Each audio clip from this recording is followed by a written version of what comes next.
Welcome to the 700 Club. Today we go to Israel, and here's a quote that is absolutely unbelievable. To set fire in the West Bank and to fuel the flames.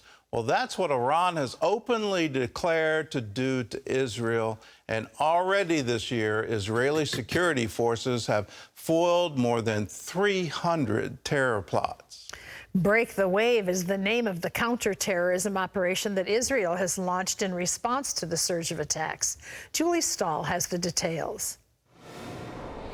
The director of Israel's Shin Secret Service says there's been an upsurge in Palestinian terror attacks this year.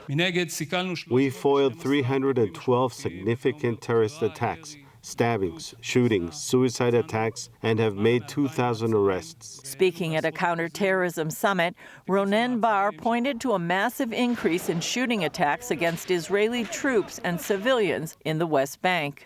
As Israel heads to its fifth election in 3 years, Bar says the instability has led to more attacks. From the intelligence that we have read, from the investigations of attackers we have conducted, and also from many years of familiarity with our adversaries, wherever they are, we can say today without a shadow of a doubt, the political instability, the growing internal division are an encouragement to the axis of evil, to the terror organizations and individual attackers. Bar says the rift developing in Israeli society is the most complex challenge Israel is facing. Israel's enemies, he says, believe Israel's national resilience is fading.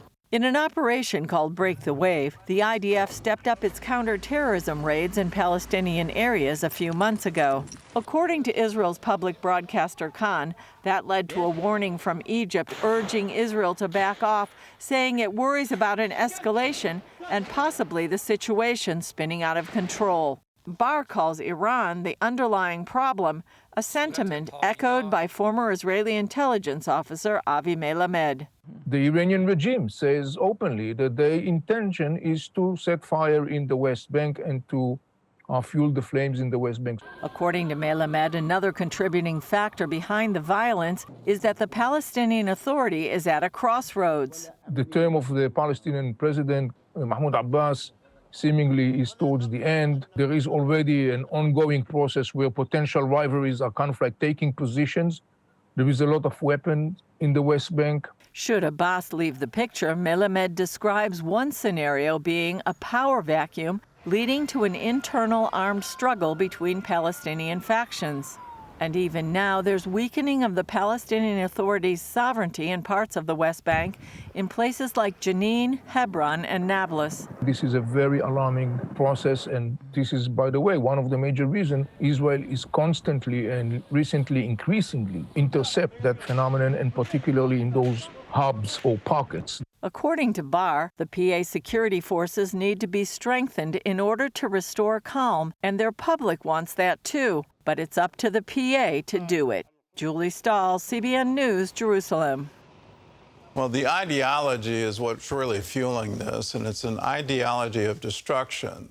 Children, grandchildren, and now great-grandchildren have been raised in this ideology that they need to drive Israel into the sea, and they need to wipe Israel off the map.